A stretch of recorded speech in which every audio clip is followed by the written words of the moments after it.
آپ آسمانوں کی خبریں دیتے ہیں، زمین کی خبریں دیتے ہیں، بیت المقدس کی خبریں دیتے ہیں، ہمیں پتہ ہی نہیں اور ہم گواہی دیتے ہیں۔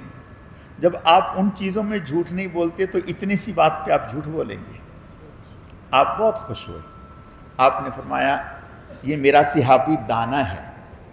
آج کے بعد فرمایا اس کی گواہی 2 آدمیوں کی گواہی کے برابر ہے، یعنی حضور کی بات پر 100% یقین نہ۔ تو الذین یؤمنون بالغیب، بن دیکھی چیزوں پر ایمان، ویقیمون الصلاۃ، نماز قائم کرنا، ومما رزقناہم ینفقون، اور جو اللہ نے رزق دیے ہے اس پر اسے خرچ کرنا۔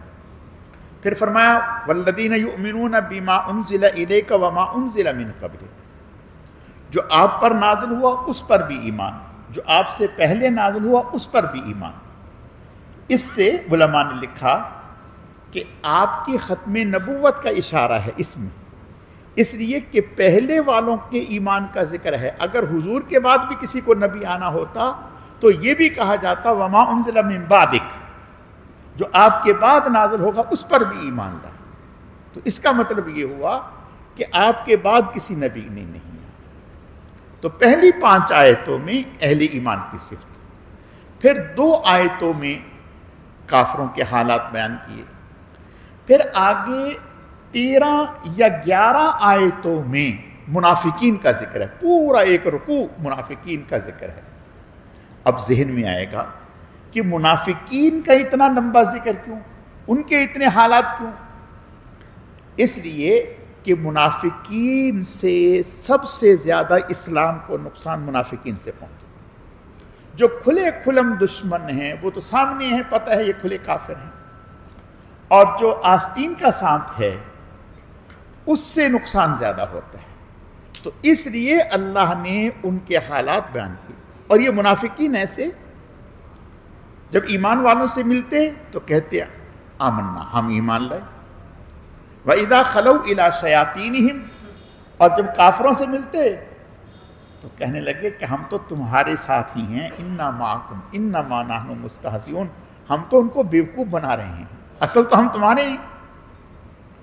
تو اللہ پاک نے ان کی مثال بیان کی، سُمٌّ بُکْمٌ عُمْیٌ فَهُمْ لَا يَرْجُونَ، بہرے ہیں، گونگے ہیں، اندھے ہیں۔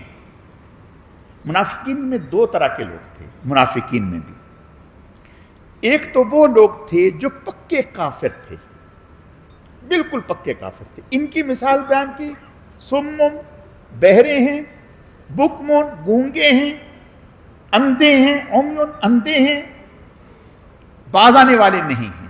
یعنی جانور جو ہے وہ بھی دیکھ کر نفع نقصان کی چیزوں کو پہچانتا ہے۔ مثلا جانور کو ڈنڈا دکھائیں تو وہ بھاگے گا، یعنی اس کو پتہ ہے کہ یہ ڈنڈا میرے لیے نقصان کا باعث ہے، تو ڈنڈے سے وہ بھی ڈرتا ہے، بھاگتا ہے۔ چارہ دکھائیں، دانا دکھائیں تو بھاگ کے آتا ہے۔ تو گویا نفع نقصان کو جانور بھی پہچانتا ہے، یہ کیسے اندھے ہیں، بہرے ہیں، گونگے ہیں جو اپنے نفع نقصان کو پہچانتے نہیں۔ اور دوسرے منافقین کیا وہ طبقہ تھا جو گو مگو کا شکار تھا۔ کبھی تو اللہ کے نبی کی باتوں میں آ کر آپ کے بارے میں یہ یقین کرنے لگتے کہ آپ سچے ہیں، اور جب منافقین کے بارے میں ان کے پاس جاتے تو ان کی باتیں سنتے تو کہتے یہ صحیح ہیں۔ تو اللہ نے ان کی مثال بیان کی کہ ان کی مثال ایسے ہے، جب آگ روشن کی جائے تو قریب آنے لگیں، اور جب اچانک آگ بجھ جائے تو اندھے ہو جائیں۔ ان کی مثال ایسی ہے۔ اگلی آیتوں میں اللہ پاک نے جتنے بھی طبقے تھے، اہل ایمان، یہود، عیسائی، سب کو مخاطب کر کے فرمایا یا ایھا الناس اعبدوا ربکم الذی خلقکم، اے لوگو تم اپنے رب کی عبادت کرو۔ اب ایمان والے تو اپنے رب کی عبادت کر ہی رہے ہیں، تو انہیں کون سی عبادت؟ انہیں جو کہا جا رہا ہے کہ تم اپنے رب کی عبادت کرو، اس کا مطلب ہے خالص اپنے رب کی عبادت کرو، سستی کاہلی غفلت دکھاوے سے بچو۔ جو یہود و نصارہ کو کہا جا رہا ہے کہ تم اپنے رب کی عبادت کرو، اس کا مطلب یہ ہے ایمان لے آؤ. ایمان سب سے بڑی عبادت ہے. ایمان لے آؤ. اگلی آیتوں میں اللہ فرماتے ہیں وَإِن كُنتُمْ فِي رَيْبٍ مِّمَّا نَزَّلْنَا عَلَىٰ عَبْدِنَا فَأْتُوا بِسُورَةٍ مِّن مِّثْلِهِ وَادْعُوا شُهَدَاءَكُم مِّن دُونِ اللَّهِ إِن كُنتُمْ صَادِقِينَ. کفار مشرک وہ یہ کہتے تھے کہ جو قرآن آپ صلی اللہ علیہ وسلم پر اترا یہ آپ اپنی طرف سے گھڑ کے لائے ہیں، اور کہتے کہ بھئی ہمارے اوپر کیوں نہیں اترتا؟ آپ میں ایسا کون سا وصف ہے، کون سی ایسی خوبی ہے؟ بیٹے آپ کے نہیں ہیں، کوئی زیادہ مالدار آپ نہیں ہیں، تو آپ پر اترتا ہے، ہم پر کیوں نہیں اترتا؟ تو وہ کہتے کہ یہ آپ نے گھڑ کے لائے. تو اللہ فرماتے ہیں اگر انہیں اس بات پر شک ہے کہ یہ آپ اپنی طرف سے گھڑ کے لائے ہیں تو پھر انہیں چیلنج ہے کہ یہ بھی فَأْتُوا بِسُورَةٍ مِّن مِّثْلِهِ ایک آدھ صورت چھوٹی بڑی اس جیسی بنا کے لے آئیں. وَادْعُوا شُهَدَاءَكُمْ خود ہی نہیں، اپنے جتنے بھی قریب کے لوگ ہیں، دور کے لوگ ہیں، حتیٰ کہ جنہیں الہ بنایا انہیں بھی ساتھ ملا لیں. اللہ فرماتے ہیں فَإِن لَّمْ تَفْعَلُوا وَلَن تَفْعَلُوا. دیکھیں یہ قرآن کی صداقت ہے. اس وقت سے چیلنج ہے، اس وقت سے چیلنج ہے، آج تک دنیا کفر کو یہ چیلنج ہے فَإِن لَّمْ تَفْعَلُوا وَلَن تَفْعَلُوا. ایسا نہیں کر سکیں گے اور ہرگز نہیں کر سکیں گے، یعنی الٹے لٹک جائیں، یہ ان سے ہو نہیں سکے گا. چنانچہ مختلف ادوار میں مشرکوں نے، کافروں نے بڑی کوششیں کی کہ قرآن جیسا کوئی کلام تیار کر کے لائیں، لیکن ناکام رہے. ایک عرب شاعر تھا، بہت بڑا شاعر تھا، اسے اس بات پر تیار کیا. اس نے کہا کہ ٹھیک ہے میں ایسا کرتا ہوں، 6 مہینے کے اخراجات میرے بچوں کے آپ برداشت کریں اور مجھے ایک الگ تھلگ بٹھا دیں اور میرے لیے کاغذ کا انتظام کریں. انہوں نے کہا ٹھیک ہے. تو 6 مہینے کے بعد جب اس سے ملے، دیکھا تو اس کے پاس ردی کا ڈھیر لگا ہوا تھا. کہا کہ بھی کیا ہوا؟ کہا کہ میں نے جو بھی تیار کیا، جب میں اس کو اس کلام کے سامنے پیش کرتا تھا تو میرا دل ہی مطمئن نہیں ہوتا تھا، تو میں تمہارے سامنے کیا پیش کرتا؟ تو یہ قرآن اللہ کا کلام ہے. اگر اللہ فرماتے ہیں اگر یہ کسی انسان کا کلام ہوتا تو اس میں ضرور تضاد ہوتا، کہیں نہ کہیں کوئی تضاد ہوتا، اور کہیں کوئی تضاد نہیں ہے. یہ اللہ کا کلام ہے. اور اس کے اللہ کے پھر آپ صلی اللہ علیہ وسلم کسی اسکول میں نہیں گئے، کسی پڑھنے لکھنے کی جگہ پر نہیں گئے. پڑھنے لکھنے سے ظاہری اسباب کی دنیا میں آپ ناواقف تھے.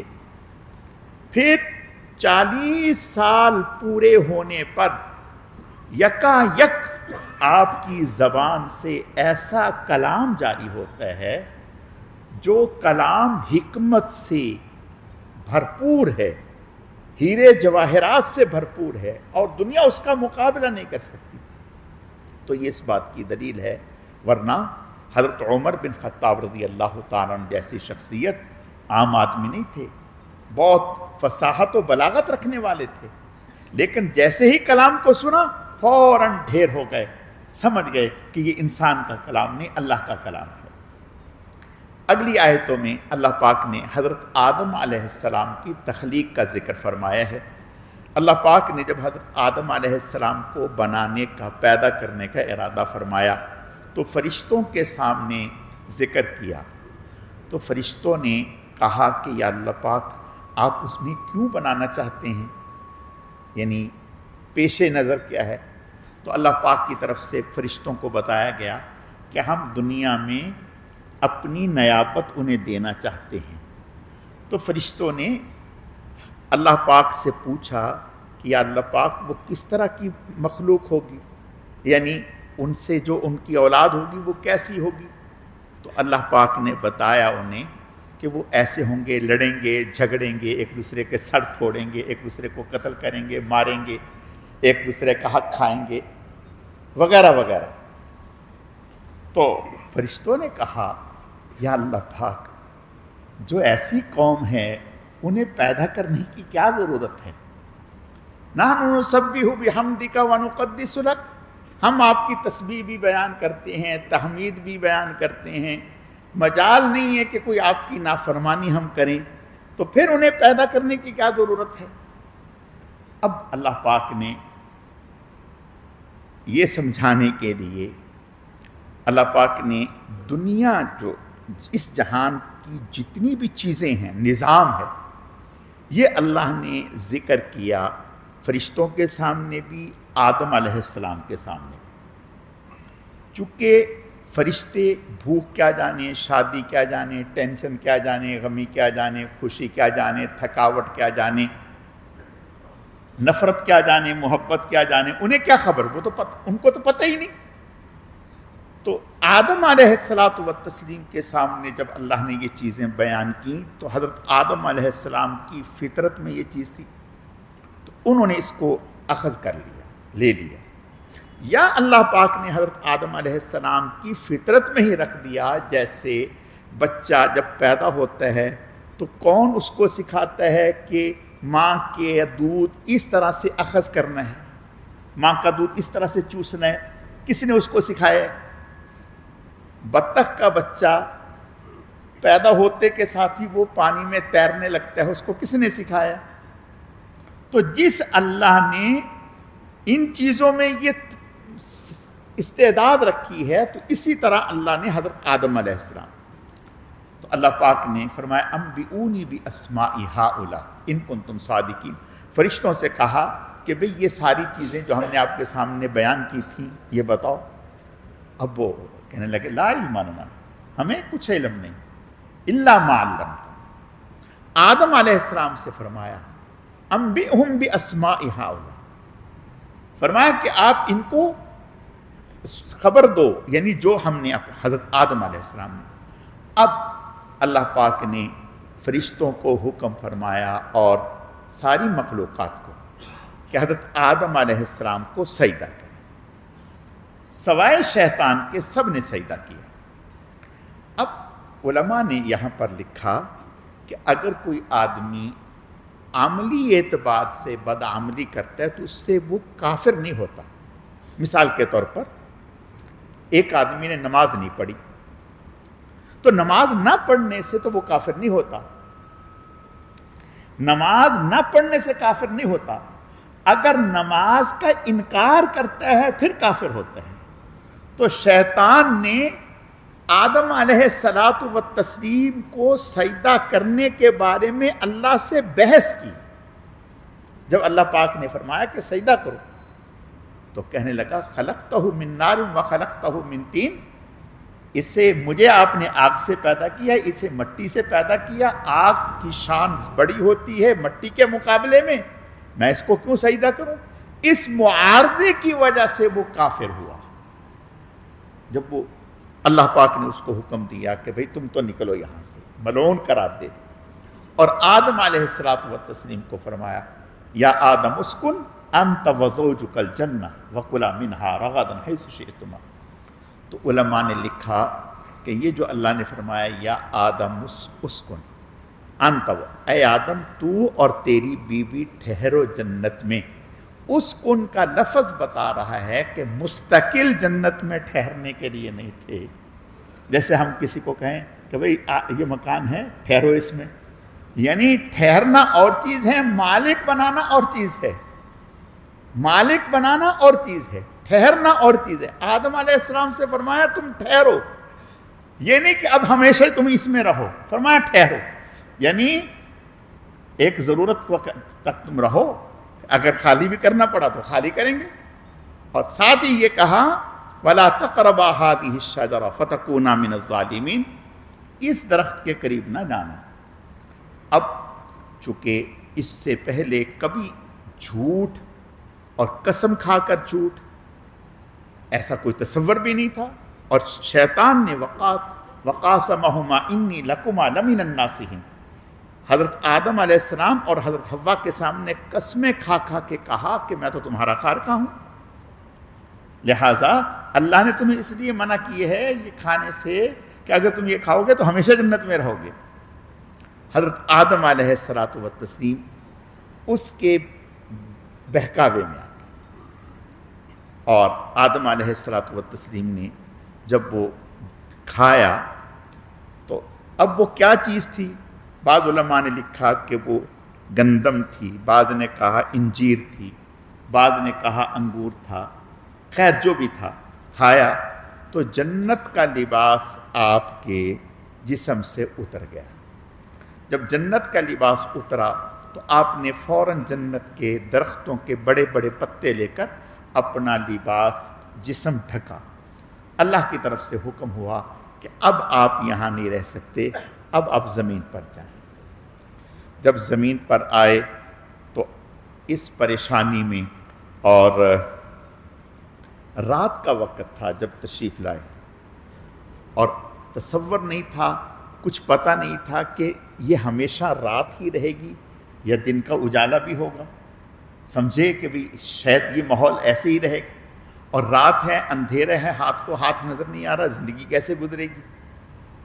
جب صبح ہوئی تو سب سے پہلے صبح کی 2 رکعتیں حضرت آدم علیہ السلام نے ادا کی۔ ایک رکعت رات کی تاریکی کے جانے میں، اور ایک رکعت صبح کے اجالے کے حاصل ہونے کی خوشی میں شکرانے کے طور پر 2 رکعتیں ادا کی اور اللہ کا شکر ادا کیا۔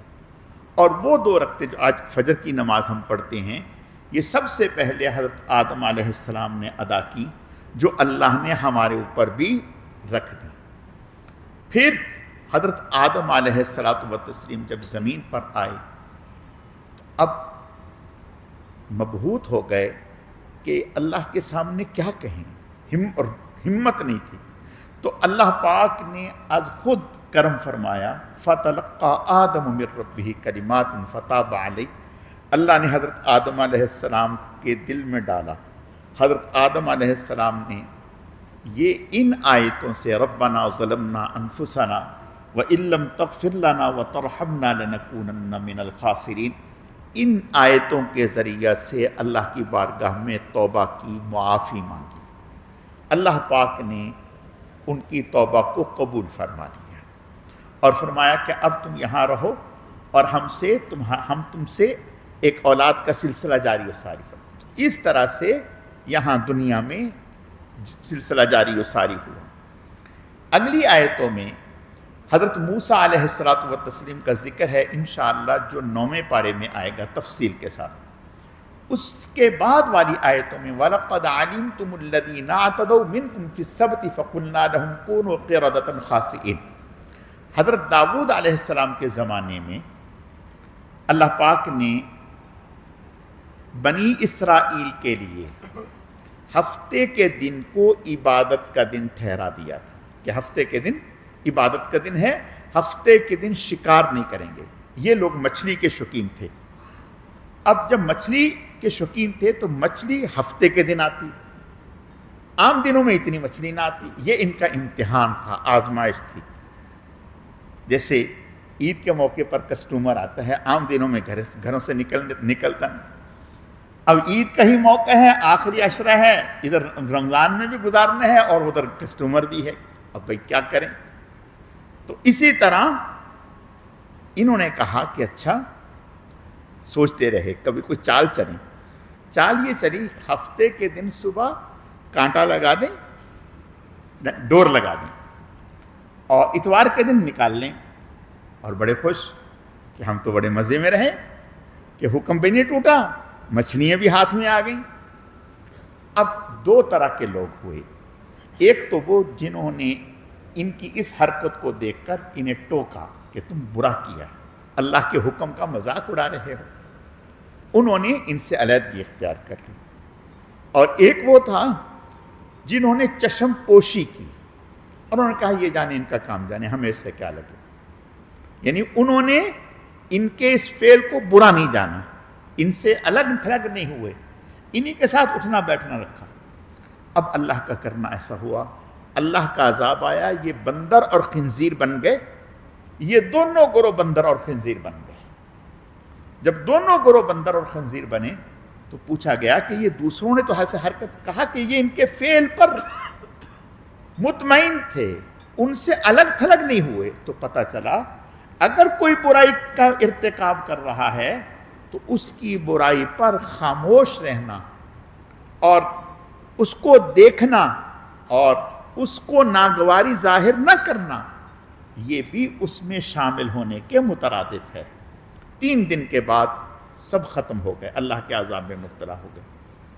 اگلی آیتوں میں حضرت موسیٰ علیہ السلام کے زمانے میں ایک صاحب کا قتل ہو گیا۔ جب قتل ہوا، اب یہ نہیں پتہ چل رہا کہ بھی قتل کس نے کیا۔ جب یہ نہیں پتہ چلا تو انہوں نے کہا کہ حضرت پتہ تو چلے قتل کس نے کیا، تو آپ اللہ سے دعا کریں۔ حضرت نے دعا کی، قال ادع لنا ربک یبین لنا۔ حضرت نے دعا کی، جب دعا کی تو فرمایا اللہ کی طرف سے حکم یہ ہے کہ گائے ذبح کرو، اس کا گوشت اس مردے کے ساتھ لگاؤ، یہ زندہ ہوگا اور زندہ ہو کر کے بتائے گا میرا قاتل کون ہے۔ کہنے لگے آپ ہم سے مذاق کر رہے ہیں، کبھی اس طرح بھی ایسا ہوا ہے؟ اور واقعتاً ایسا ہوتا بھی نہیں، لیکن یہی نبی کا معجزہ ہے، یہی معجزہ ہے۔ حضرت نے فرمایا کہ ان اعوذ باللہ ان اکون من الجاہلین، کہ میں مذاق کروں، میں اللہ کی پناہ چاہتا ہوں، ایسا ہو بھی نہیں سکتا۔ کہا اچھا پھر وہ گائے کیسی ہوگی، اس کا رنگ کیا ہوگا، عمر کیا ہوگی، اور وہ آیا اس نے کبھی کوئی کام کیا ہوگا یا نہیں کام کیا ہوگا، یعنی حجت بازی۔ حضرت نے فرمایا کہ وہ ایسی گائے ہوگی، پھر حجت پیش کر دی، پھر حضرت نے فرمایا وہ ایسی ہوگی، پھر حجت پیش کر دی۔ اب وہ ان کے لیے ڈھونڈنا مشکل ہو گیا۔ جب وہ ملی تو اتنی مشکل سے ملی کہ اس کو حاصل کرنے کے لیے ایک مرتبہ سونا تول کے دینا پڑا اور ایک مرتبہ مشک تول کے دینا پڑا، ایک مرتبہ ریشم تول کے دینا پڑا، پھر جا کر کے وہ گائے انہیں حاصل ہوئی، اور پھر انہوں نے ذبح کیا، ذبح کر کے گوشت اس کے ساتھ لگایا تو وہ میت زندہ ہو گئی، اور اس نے بتایا کہ مجھے فلاں شخص نے قتل کیا۔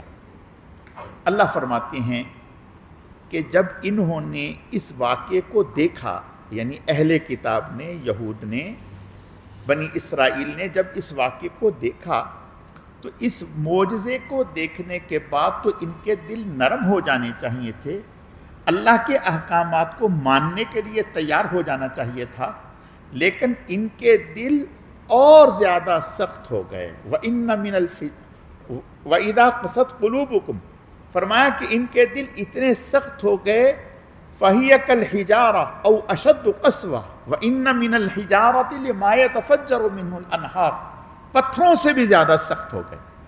فرمایا کہ پتھر بھی ایسے ہوتے ہیں کہ بعض پتھر سے پانی بہتا ہے، بعض پتھر اللہ کے ذکر سے لڑک جاتے ہیں۔ فرمایا پتھروں میں یہ اتنا اللہ نے اثر رکھا ہے، ان کے دل اس سے بھی سخت ہو گئے۔ اگلی آیتوں میں یہود کہتے تھے وَقَالُوا لَن تَمَسَّنَا النَّارُ إِلَّا أَيَّامًا مَّعْدُودَةً، ہم جہنم میں نہیں جائیں گے بس گنتی کے چند دن۔ بھئی وہ کون سے؟ کہتے وہ گنتی کے چند دن، وہ جب موسیٰ علیہ السلام کے بعد ہم نے بچھڑے کو معبود بنا دیا تھا، وہ جو ہم نے غلطی کی تھی، بس وہ چند دن ہم جہنم میں جائیں گے، اس کے بعد نہیں جائیں گے۔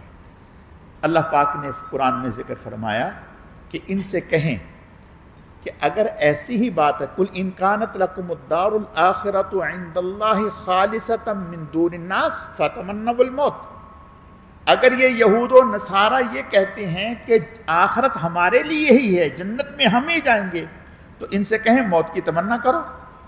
بھئی مثال کے طور پر ہمیں پتہ ہو کہ انتقال کے فوراً بعد ہم سیدھا جنت میں چلے جائیں گے، اور ہمیں کہیں کہ بھی آپ کہیں کہ یا اللہ پاک مجھے موت آ جائے، یہ کہنے سے مجھے موت آ جائے اور میں جنت میں چلا جاؤں، تو آدمی دیر کب کرے گا؟ لیکن ان سے کہا کہ تم موت کی تمنا کرو، حضور نے فرمایا کرو تمنا موت کی، یعنی یوں کہو کہ ہمیں موت آ جائے، چپ، ایسے جیسے سانپ سونگھ گیا۔ تو اللہ فرماتے ہیں کہ اگر یہ سچے ہوتے اور حدیث شریف میں آتا ہے اگر وہ اس وقت یہ کہتے کہ ہمیں موت آ جائے تو فوراً مر جاتے، فوراً مر جاتے۔ تو انہوں نے یہ تمنا اس لیے نہیں کی کہ ان کو پتہ تھا کہ آگے ہم نے کیا بھیجا ہے۔ اگلی آیتوں میں جادو کا، پہلی قوموں میں جادو کا بڑا چرچا تھا، تو اللہ پاک نے 2 فرشتے ہاروت اور ماروت کو بابل شہر میں بھیجا۔ یہ کون سے زمانے میں آئے اس کا کوئی باقاعدہ ایسا تعین نہیں، لیکن 2 فرشتے آئے جنہوں نے آ کر کے لوگوں کو بتایا۔ اچھا، لوگوں میں اس وقت یہ فرق کرنا مشکل ہو گیا کہ جادو کیا ہے، معجزہ کیا ہے۔ لوگ سمجھتے ہیں جادو اور معجزہ ایک ہی چیز ہے، حالانکہ جادو جو ہے وہ بے دین شخص کے ہاتھ سے ظاہر ہوتا ہے اور معجزہ نبی کے ہاتھ سے ظاہر ہوتا ہے، اور نبی جو ہوتے ہیں وہ پارسا پاکیزہ ہوتا ہے، اور جو جادوگر ہوتے ہیں وہ گندا ہوتا ہے، باطن کا برا ہوتا ہے۔ تو یہ فرشتے آئے اور آ کر کے انہوں نے لوگوں کو بتایا کہ بھئی دیکھیں اللہ پاک نے ہمیں اس کام کے لیے بھیجا ہے، لیکن ہم مشورہ یہ دیتے ہیں کہ اس کام میں نہ پڑیں، اور جادو ٹھیک نہیں ہے۔ لیکن لوگ کہتے تو یہ کہ ہم جادو اس لیے سیکھ رہے ہیں کہ تاکہ ہم دوسروں کے نقصان سے بچ جائیں، سیکھنے کے بعد پھر اس سے نجائز فائدہ حاصل کرنے لگتے۔ تو اس طرح سے اللہ نے آزمائش کی۔ اگلی آیتوں میں یہود جب حضور کے پاس آتے تو کہتے راعینا، یعنی حضور علیہ السلام کے بارے میں کہتے ہمارا چرواہا۔ تو اللہ پاک نے منع فرمایا، لا تقولوا راعینا وقولوا انظرنا، اے ایمان والو راعینا کا لفظ نہ کہو، انظرنا کا لفظ کہو۔ اگلی آیتوں میں اللہ پاک نے حضرت ابراہیم علیہ السلام کا ذکر فرمایا ہے۔ حضرت ابراہیم علیہ السلام نے دعا کی، وَإِذْ جَعَلْنَا الْبَيْتَ مَثَابَةً لِلنَّاسِ وَأَمْنًا وَاتَّخِذُوا مِن مَّقَامِ إِبْرَاهِيمَ مُصَلًّى۔ اے اللہ اس شہر کو، دیکھیں ابراہیم علیہ السلام نے سب سے پہلے جو دعا مانگی اللہ سے وہ یہ مانگی کہ اے اللہ اس شہر کو امن والا بنا دے۔ کیا مطلب؟ جہاں امن ہوگا وہاں ترقی ہوگی، جہاں امن نہیں ہوگا، بد امنی ہوگی، وہاں ترقی نہیں ہو سکتی۔ تو سب سے پہلے امن کی دعا مانگی، اور پھر فرمایا یا اللہ پاک یہاں کے اناج میں برکتیں عطا فرما۔ اللہ نے حضرت ابراہیم علیہ السلام کی دعا کو قبول فرمایا۔ اگلے پارے میں سیقول میں ابتدائی آیتوں میں اللہ پاک نے جب آپ صلی اللہ علیہ وسلم کی ہجرت سے چند سال پہلے قبلہ کو بدلنے کا حکم دے دیا۔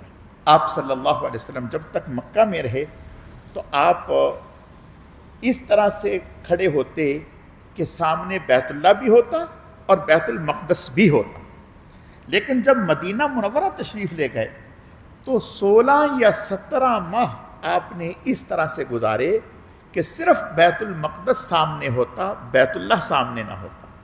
لیکن آپ صلی اللہ علیہ وسلم کا اشتیاق رہتا بہت شدت سے۔ قد نرا تقلب وجهك فی السماء، اللہ فرماتے ہیں ہم نے بار بار دیکھا آپ کا چہرہ آسمان کی طرف اٹھتے۔ فَلَنُوَلِّيَنَّكَ قِبْلَةً تَرْضَاهَا، ہم نے آپ کا قبلہ وہ کر دیا جو آپ کی خواہش تھا۔ سبحان اللہ، آپ کا قبلہ وہ کر دیا جو آپ کی خواہش تھا۔ قربان جائیں جناب رسول اللہ صلی اللہ علیہ وسلم پر۔ تو یہود کو اس بات پر بڑی تکلیف ہوئی، اور صحابہ اکرام رضوان اللہ علیہم اجمعین نماز میں جب ان کو پتہ چلا کہ قبلے کی تبدیلی کا حکم آ گیا تو نماز میں گھوم گئے، نماز میں گھوم گئے۔ تو اس کے اوپر یہودیوں نے بڑا شور مچایا کہ بھئی ان کا بھی کوئی ٹھکانے ہے، کبھی کوئی قبلہ کبھی کوئی قبلہ۔ تو اللہ فرماتے ہیں ان سے کہیں قُلْ لِلَّهِ الْمَشْرِقُ وَالْمَغْرِبُ، سمتیں کچھ بھی نہیں، اصل تو اللہ کا حکم ہے۔ جہاں جب، یعنی ہم بیت اللہ کے لیے نہیں، ہم تو بیت اللہ کی طرف منہ اس لیے کرتے ہیں کہ اللہ کا حکم ہے۔ تو مسلمان اور مومن اللہ کے حکم کا پابند ہے۔ جب اللہ کا حکم بیت المقدس کی طرف تھا تو بیت المقدس کی طرف منہ کیا، اور جب بیت اللہ کی طرف حکم ہو تو بیت اللہ کی طرف منہ کر لیا۔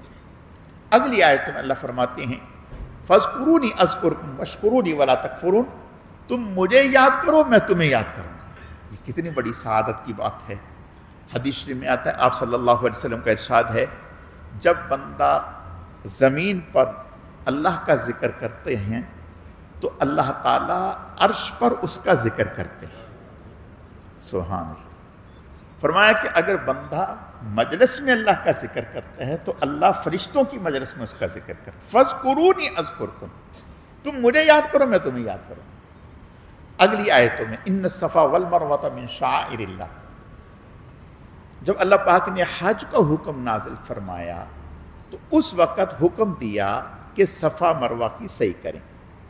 فلا جناح علیکم. اب صحابہ کرام رضوان اللہ علیہم اجمعین کو تھوڑی سی تشویش ہوئی کہ صفا مروہ پر بت رکھے رہتے تھے, مورتیاں رکھی رہتی تھیں. تو انہیں تشویش ہوئی کہ یہاں بت پڑے رہتے تھے, اب ہم اگر یہاں پہ صفا مروہ کی صحیح کریں گے تو آیا یہ کہیں غلط تو نہیں؟ تو اللہ پاک نے فرمایا کہ اس میں اب کوئی حرج کی بات نہیں ہے. بت تو صاف ہو گئے, جب بت صاف ہو گئے وہ گندگی ختم ہو گئی, اب جو ہے یہ صحیح کرو, اس لیے کہ یہ ہمارے محبوبین کی ادائیں ہیں, یعنی حضرت ابراہیم اور حضرت ہاجرہ کی ادا ہے. اگلی آیتوں میں اللہ فرماتے ہیں کتب علیکم القصاص فی القتل الحر بالحر والعبد بالعبد والانثى بالانثى, کہ ہم نے تمہارے اوپر قصاص رکھ دیا.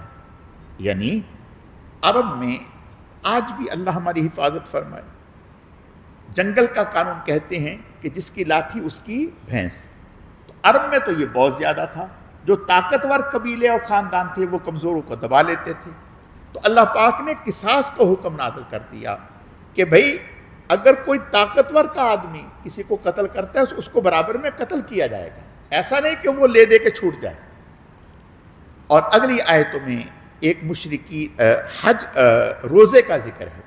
شروع میں روزے میں یہ حکم تھا کہ اگر کوئی روزہ نہ بھی رکھنا چاہتا تو وہ نہ رکھتا اور وہ فدیہ دے دیتا.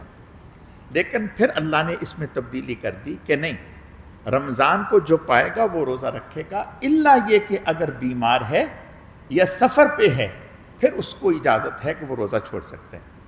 شروع میں جب روزے کا حکم آیا تھا تو اس وقت یہ تھا کہ روزہ افطار کرنے کے بعد سونے سے پہلے جو کھا لیں سو کھا لیں. ہوا یہ کہ صحابہ کرام رضوان اللہ علیہم اجمعین بیچارے تھکے ہارے آتے, گھر والوں سے کہا کہ بھی کھانا لاؤ, وہ کھانا لینے گئے, آنکھ لگی, اب روزہ شروع ہو گیا. اب ان کے لیے مشکل ہو گئی. تو اللہ نے پھر تخفیف کر دی کہ بھئی شام تک روزہ اور پھر پوری رات کھائیں پئیں, صبح سحری کے بعد پھر روزہ ختم ہو گیا. اللہ تعالیٰ سمجھنے کی, عمل کرنے کی توفیق عطا فرمائے. الحمدللہ رب العالمین والعاقبۃ للمتقین والصلاۃ والسلام علی سید المرسلین. اللہم صلی علی محمد النبی الامی وعلی آلہ واصحابہ وبارک وسلم وسلم. اے اللہ جو کہا سنا گیا اپنی بارگاہ میں قبول فرما, کمی کوتاہیوں کو معاف فرما, اعمال میں اخلاص پیدا فرما, اپنی رضا نصیب فرما. اس ماہ مبارک کی قدر و منزلت کو پہچاننے کی توفیق عطا فرما. سبحان ربک رب العزت عما یصفون وسلام علی المرسلین والحمد للہ رب العالمین برحمتک یا ارحم الراحمین.